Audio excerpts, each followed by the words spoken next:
In this video, I will go over each breakup stage in turn, examine their anatomy, what you can expect in them, and how to transition from each one to the next as soon as possible so you can essentially recover from your breakup as well fast as possible. Now, 2 notes before I list these stages. First of all, the dumper and the dumpy, they both experience these same stages. They both feel kind of the same things. The only difference is that the dumper usually goes through the breakup stages faster compared to the dumpy, who usually lags along because they are essentially more hurt than dumpers post-breakup. And the next note before we start, know that these stages do not unfold in a linear fashion. You don't go from like stage 1 to stage 2 just suddenly. Usually what will happen is that you will bounce back and forth between 2 stages before actually getting into the latter one.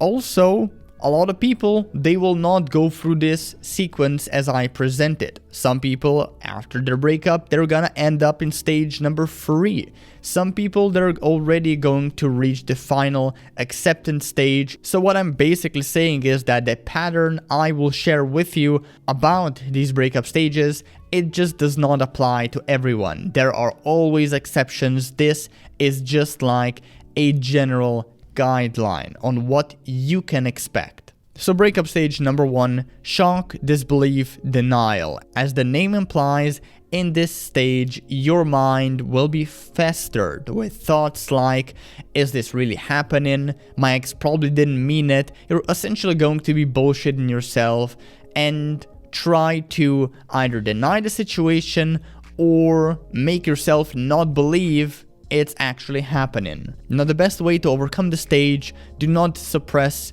your pain and your bewilderment with drugs and alcohol or any other form of escapism.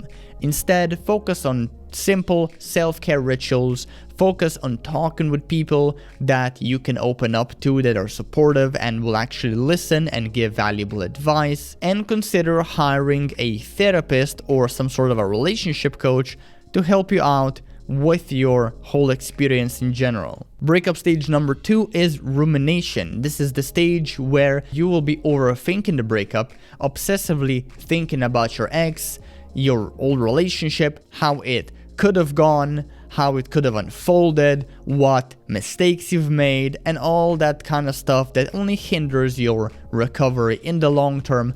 Although, granted, it does give you some clarity about where you went wrong in the relationship and what mistakes you shouldn't repeat in your next relationship, which is in a way good information. Now, the best tip I can give you to surmount this stage is to simply let yourself feel whatever you are feeling. Don't try to control and cling to the thoughts.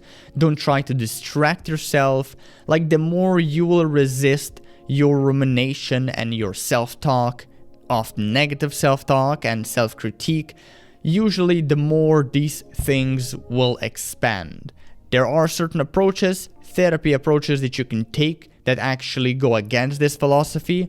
However, I suggest you practice them with an actual therapist. Breakup stage number 3 is the confusion and disorganization stage. This is the stage where some days you will undersleep, some days you will oversleep, some days you will undereat, some days you will eat pretty much everything and way too much and you're gonna feel like shit. Some days you're gonna be lethargic, other days you're gonna be like hyper-productive. You're essentially going to experience 2 extremes on just about every aspect of your life, and it's going to be a really wild roller coaster ride through the motions. Now, the best way to overcome this stage as soon as possible is to start journaling and meditating, literally writing down your thoughts and thinking about your thoughts, and also trying to rebuild routine and healthy habits around areas in your life important to you, like work, school, or family, also goes a very long way. Stage number 4, the emotional mess stage. This one is probably gonna be the most painful, but it's also the simplest. It's basically a stage where you will feel incredibly emotional. You will feel anxious, you'll feel distraught, you'll feel fearful of the future, you'll feel sad and devastated, and you will grieve. And the best way to handle this stage is feel whatever you're feeling, however, respond in a smart way. Meaning, if you're really angry right now, feel that anger, don't push it down, don't try to suppress it, bottle it up. Just respond to it in a healthy way. So instead of, let's say, punching your dog in the face because you're pissed off, go and work out more. Go at least punch a wall. Or even better, go out and talk to a therapist and let a professional help you handle your emotional issues. Stage number 5, the wanting your ex backstage. This is usually very akin to the bargaining stage when it comes to stages of grief. It's essentially a stage where you're trying to salvage your dead relationship, and usually people do a lot of stupid things in this stage, like they beg their ex to take them back, they stalk them, they show up at their doorstep unannounced, and they simply make a complete fool out of themselves.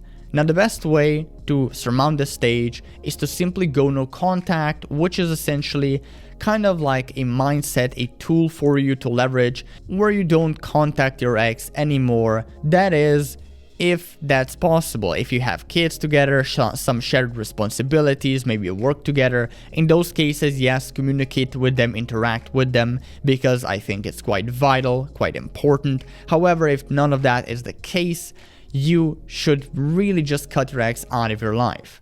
Now, if they reach out and you want them back, I have a separate video that goes deeper into that I will link somewhere here right now. But if your goal is to just move on, simply cutting all contact with your ex is enough. You can even ignore them when they reach out, or you can just politely tell them to not reach out anymore. Stage number 6, the ambivalent stage. This is a stage essentially where you're gonna be pretty confused about what you want. You're gonna be unsure whether you love or hate your ex. You're gonna be unsure whether you should give them another shot or not.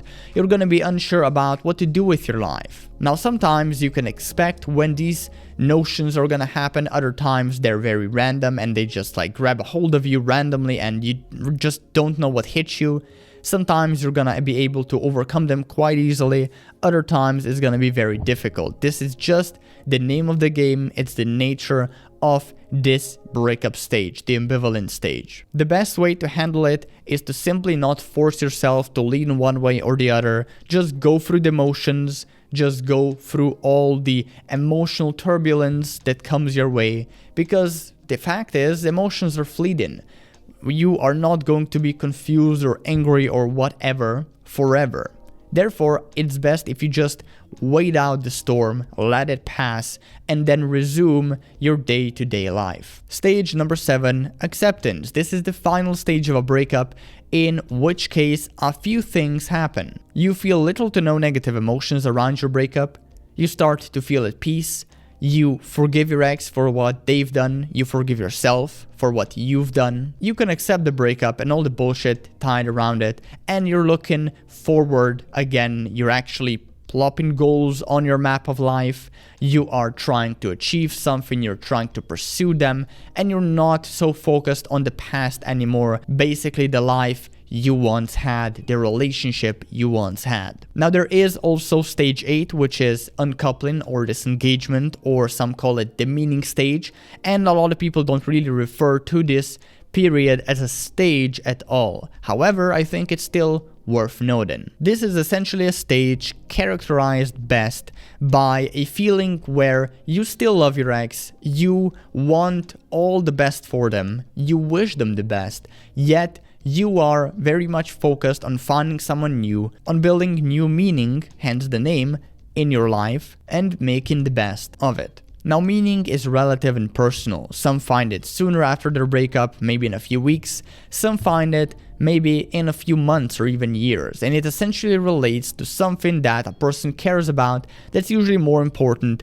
than their dead relationship. Maybe that's taking care of a family member. Maybe that's being part of a movement. Maybe that's following some life purpose. Whatever the case, the point of this stage is that you come to a point where you still love your ex, you want all the best for them, yet you are at the same time focused on finding someone else, someone more suitable suitable, and essentially focusing on whatever gives you meaning that's not your dead relationship. So that's it. If you want more tips on how to heal from your breakup, download my breakup recovery cheat sheet, link in the description down below, and I will see you later. Take care.